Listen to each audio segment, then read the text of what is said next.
rizki akan ditentukan keberkahannya berdasarkan nilai keimanan seorang hamba. Yang ketiga ini kaidah khusus yang membedakan antara beriman dengan belum beriman. Sebab kita bisa bertanya kepada Allah, ya Allah, saya sudah beriman. Ada hambamu belum beriman. Apa yang membedakan iman saya dengan hambamu yang belum beriman terkait dengan persoalan rizki? Maka turun nanti ada ayat tentang rizki yang dikaitkan dengan iman. Sekarang kita praktekkan pelan-pelan. Ya, cara memahaminya bagaimana? Kalau ada yang bergerak, itu pasti rizki diperintahkan ya untuk diturunkan. Tapi sekali lagi tadi, apakah itu akan langsung diterima atau nanti diakumulasikan, dikumpulkan, yang dengan pengumpulan itu di titik tertentu Allah berikan. Jadi kalau Anda misalnya belum dapat hari ini, belum dapat hari besok, sepekan nyari nggak dapat. Tiba-tiba bulan yang ketiga dapat dan gajinya begitu besar tawarannya. Bahkan belum mulai udah dikasih ya pesangon misalnya untuk uang muka banyak sekali. Nah, cara memahaminya bagaimana? Bukan berarti ketika Anda dapat di situ besar. Itu akumulasi kumpulan yang telah dikumpulkan dari ikhtiar Anda sejak awal. Paham nggak sampai sini? Paham ya? Nah, kenapa ada hukum demikian? Masuk ke sini dulu nih. Ya, saya mau tanya sebentar. Bapak Ibu, yang para ayah dulu ya, laki-laki lah terutama. Kalau mencari rizki dalam konteks bekerja ya, untuk materi. Karena rizki itu nanti ada ketenangan, anak-anak, keturunan itu rizki juga. Dalam konteks mencari materi, untuk makan, untuk minum dan sebagainya, saya tanya, untuk memenuhi kebutuhan hidup atau untuk mencari ridho Allah? Udah jujur aja, nggak usah. Bahas sini dulu. Udah, wajahnya nampak kok ini. Saya tanya, untuk kebutuhan hidup atau mencari ridha Allah? Nah, ini nomor satu. Nggak mau kalah dua-duanya. Ridha Allah. Ini sekedar dunia. Pelan-pelan ya. Ketika Anda mencari rizki hanya untuk dunia, maka yang berlaku hukum dunia. Ya. Semakin Anda bekerja keras, semakin Anda dapat. Semakin Anda kreatif, semakin mudah dapat.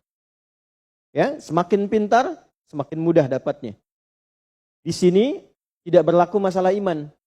Karena semua sama, Allah tetapkan hukum dunia. Siapa yang bekerja keras, siapa yang mau kreatif, siapa yang punya inovasi, siapa yang makin pintar, mudah dia mendapatkan dunia.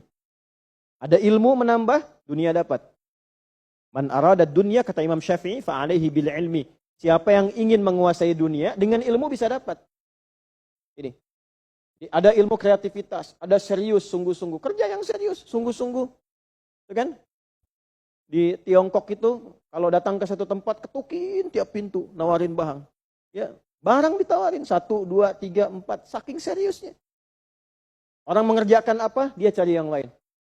Pernah dulu ada orang, bukan muslim, ke Saudi, mampir ke Jeddah, hanya untuk lihat jemaah haji itu beli apa. Setelah itu dia pulang ke Tiongkok, ke Cina, ya, musim berikutnya itu made in China. Semua buatan Cina tuh, yang tasbih Cina, yang sajadah Cina, dan harganya jauh di atas harga-harga standar. Itu tuh.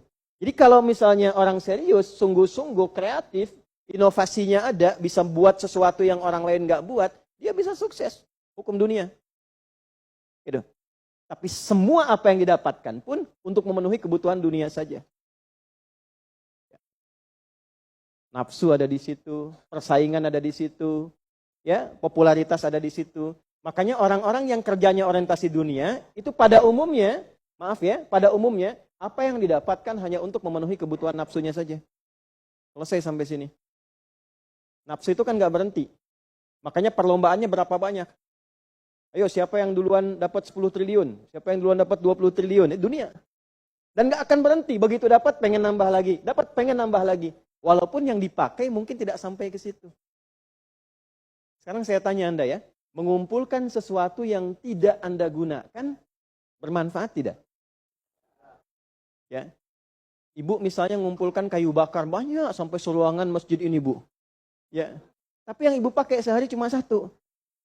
Ya, dikumpulin 1, 2, penuh, tapi yang dipakai 1. Tapi nggak pernah puas melihat pengen lagi sampai 10 masjid kayu dikumpulkan. Yang dipakai cuma 1. Kira-kira perbuatan semacam ini bermanfaat tidak? Nah, jika ada orang yang banyak bekerja, hanya membutuhkan sesuatu untuk memenuhi keinginannya saja, ketahuilah Anda terjebak dalam kehidupan duniawi. Mohon maaf sebesar-besarnya. Jadi kalau bekerjanya hanya untuk tambah tabungan lagi, cek saldo, bandingkan dengan teman-teman, tapi dari apa yang dikumpulkan tidak membuat Anda lebih baik. Ya, yang paling bahaya tuh gini, pas sakit carinya obat generik.